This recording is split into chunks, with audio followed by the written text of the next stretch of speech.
ওদি এখন কি হচ্ছে? এখন পার্সেল যাবে। পার্সেল? কিসে পার্সেল যাবে? এই তো দাদা বোতল নিয়ে এসেছে ওই দাদাকে। আচ্ছা, বোতলে পার্সেল যাবে। এটা কয় গ্লাস ধরবে? ওটা 5 গ্লাস। 5 গ্লাস? পুরো মাপ আছে নাকি এতে?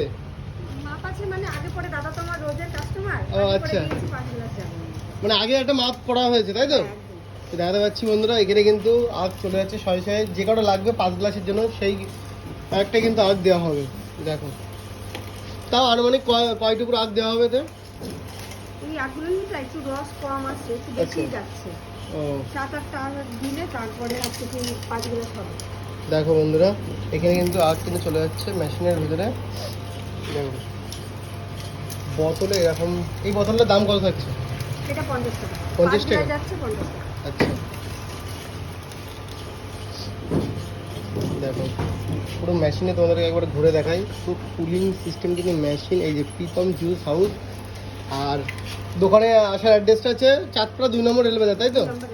আর দোকানের নাম প্রীতম জুস হাউস। আর তোমার নাম কি? আমার নাম নিরুপমা পাত্র। একদম, চলো, না চিনতে পারলে অবশ্যই নাম ধরে চলে আসতে পারবে। এ দেখো এখন কিন্তু রস এতে বার হচ্ছে, দেখা যাক কতটা বার হয়।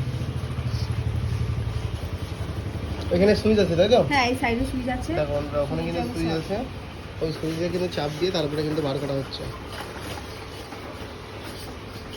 দেখো 50 টাকার গ্লাসে এখন কিন্তু ভর্তি বোতলে হয়ে দিয়ে গেছে। দেবো, একবারে বোতলে দিয়ে দেবো, কারণ কি আমার পুরো হিসাব করা আছে এই পর্যন্ত 50 টাকা যাচ্ছে। চলো ভাই।